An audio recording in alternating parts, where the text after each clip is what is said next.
بسم اللہ الرحمن الرحیم۔ السلام علیکم محترم ناظرین۔ من و سلوہ، آسمان سے اتارا گیا ایک لذیذ اور معجزاتی کھانا۔ یہ کھانا بنی اسرائیل پر کب اور کیوں نازل ہوا؟ کیا یہ کھانا جنت سے آیا تھا یا زمین پر ہی پیدا ہوا؟ بنی اسرائیل نے ایسی کیا نافرمانی کی تھی کہ اس کا اثر آج تک ہر کھانے میں موجود ہے؟ ان سب سوالوں کے جواب اسی ویڈیو میں اور بہت کچھ۔ ناظرین گرامی، چلتے ہیں آج کے موضوع کی جانب، لیکن اس سے پہلے اگر آپ نے چینل کو سبسکرائب نہیں کیا تو آپ سے گزارش ہے کہ چینل کو سبسکرائب کر دیں۔ تو چلتے ہیں دوستو موضوع کی جانب۔ جب اللہ نے قوم بنی اسرائیل کو مصر سے نکالا اور انہیں فرعون سے نجات دی تو بنی اسرائیل نے حضرت موسیٰ علیہ السلام کی رہنمائی میں بحر احمر کو پار کیا اور فرعون اپنے لشکر سمیت سمندر میں غرق ہو گیا۔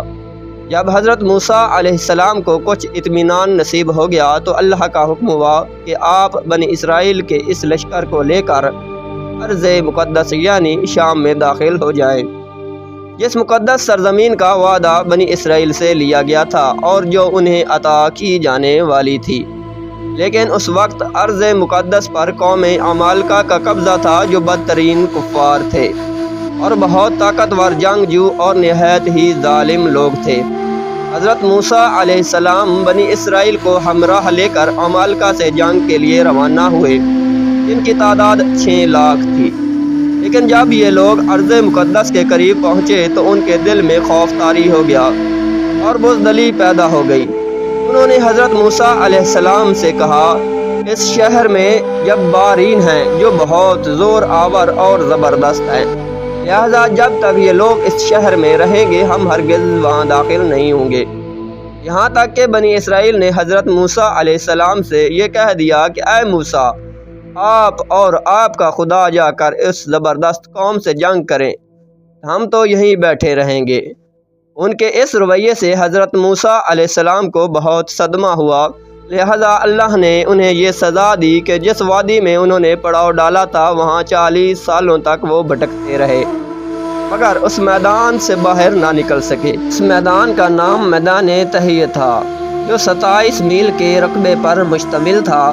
روایت ہے کہ بنی اسرائیل کے لوگ سامان اٹھا کر سارا دن چلنے کے بعد رات ایک جگہ پر پہنچتے تو وہی ہوتے جہاں وہ پہلے موجود تھے، اسی طرح وہ چلتے چلتے پھر اسی جگہ پر آ جاتے۔ لہذا اب بنی اسرائیل اس میدان میں پھنس چکے تھے اور ایک ہفتے میں سب کا سامان ختم ہو گیا تو ساری کی ساری قوم توبہ و استغفار کرنے لگی اور معافیہ مانگنے لگی۔ میدان تہیہ میں ہونے والے اس سخت امتحان اور مشکلات کو دیکھ کر حضرت موسیٰ علیہ السلام کو اپنی قوم پر رحم آیا۔ آپ نے اللہ کی بارگاہ میں ان کے لیے دعا کی، لہذا اللہ نے بنی اسرائیل کے لیے اس میدان میں بے شمار نعمتیں عطا کیں۔ جب بنی اسرائیل کو پیاس کی شدت محسوس ہوئی تو حضرت موسیٰ علیہ السلام نے اللہ کے حکم سے اپنا عصا ایک چٹان پر مارا تو اس چٹان سے بنی اسرائیل کے 12 قبیلوں کے لیے 12 چشمے جاری ہو گئے۔ چونکہ یہ وادی وسیع میدان پر پھیلی ہوئی تھی، وہاں سر جھکانے کے لیے کوئی جگہ نہ تھی اور دن کے وقت سورج کی دھوپ اور تپش سے بنی اسرائیل بدحال ہو جاتے تھے، لہذا دھوپ سے بچاؤ کے لیے ایک بہت بڑا سفید بادل سارا دن بنی اسرائیل کے لوگوں کے لیے سایہ کرتا تھا۔ اس کے علاوہ رات میں میدان کے بیچوں بیچ ایک چمکدار ستون ابھرتا تھا، جس کی روشنی میں وہ لوگ کام کاج کرتے تھے۔ اس کے علاوہ بھی اللہ تعالیٰ نے ان پر بہت سی نعمتیں اتاری تھیں۔ انہی نعمتوں میں سے ایک نعمت من و سلوہ تھا۔ دراصل اللہ تعالیٰ نے ان لوگوں کے کھانے کے لیے آسمان سے 2 قسم کی غذا اتارے تھے، ایک کا نام من اور دوسرے کا نام سلوہ تھا۔ من شہد جیسی میٹھی غذا تھی۔ انجیل کی کتاب خروج میں لکھا ہے کہ جب وہ شبنم سوکھ گئی تو انہوں نے دیکھا کہ میدان میں چھوٹی چھوٹی گول چیزیں پڑی ہیں، جیسا کہ پالے کے دانے ہوتے ہیں۔ بنی اسرائیل اسے دیکھ کر کہنے لگے، من یعنی یہ کیا ہے؟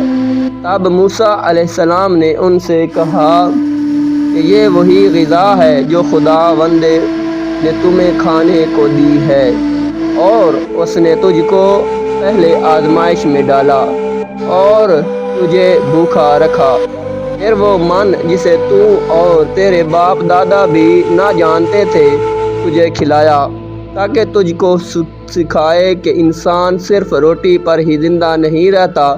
من دراصل ایک شبنمی گوند تھی جس کا ذائقہ شہد جیسا تھا۔ یہ گوند وہاں کے پیڑ پودوں کے پتوں پر جمع ہو جاتا تھا اور بنی اسرائیل روز اسے صبح سویرے جمع کر کے کھا لیتے تھے، جو ہر شخص کے لیے تقریباً 4 کلو اترتی تھی۔ جو شخص اس وقت سویا رہتا تھا وہ اس دن کی خوراک سے محروم رہتا تھا۔ اور سلویٰ ایک قسم کا پرندہ تھا جسے بٹیر کہتے ہیں۔ جب شام کے وقت جنوب کی طرف سے ہوائیں چلتی تو ان پرندوں کے ہجوم بنی اسرائیل کے خیموں کے قریب آ کر بیٹھ جاتے، لہذا وہ لوگ انہیں بآسانی پکڑ لیتے اور بھون کر کھایا کرتے۔ من و سلویٰ ایسا کھانا تھا جو انتہائی آسانی سے ہضم ہو جاتا تھا، رنگ، خوشبو اور ذائقے میں بے مثال تھا۔ اس کے علاوہ بنی اسرائیل پر اللہ کی طرف سے یہ معجزہ ہوا کہ ان کے بال اور ناخن بڑے نہیں ہوتے تھے، نہ کپڑے پھٹتے نہ ہی میلے ہوتے، اور جن بچوں کی بھی پیدائش ہوتی ان کے جسم پر قدرتی لباس ہوتا جو جسم کے ساتھ بڑا ہوتا جاتا تھا۔ یہی میں بنی اسرائیل من و سلویٰ اور ان چشموں کے سہارے ایک بہترین زندگی گزار رہے تھے۔ حضرت موسیٰ علیہ السلام کا یہ حکم ہوا تھا کہ روزانہ تم لوگ من و سلویٰ کو کھا لیا کرو اور کل کے لیے ہرگز اس کا ذخیرہ نہ کرنا، مگر بعض لوگوں کو یہ ڈر لگنے لگا کہ اگر کسی دن من و سلویٰ نہ اترا تو ہم لوگ اس چٹیل میدان میں بھوکے مر جائیں گے۔ چنانچہ ان لوگوں نے من و سلویٰ میں سے کچھ چھپا کر کل کے لیے رکھ لیا، لہذا نبی کی نافرمانی کرنے پر ایسی نحوست پھیل گئی کہ جو کچھ لوگوں نے کل کے لیے جمع کیا تھا وہ سب سڑ گیا اور آئندہ کے لیے اس کا اترنا بھی بند ہو گیا۔ لہذا حدیث مبارکہ میں رسول اللہ صلی اللہ علیہ وآلہ وسلم نے ارشاد فرمایا کہ بنی اسرائیل نہ ہوتے تو نہ کھانا کبھی خراب ہوتا اور نہ گوشت سڑتا۔ کھانے کا خراب ہونا اور گوشت کا سڑنا اسی تاریخ سے شروع ہوا، ورنہ اس سے پہلے نہ کھانا بگڑتا تھا اور نہ گوشت سڑتا تھا۔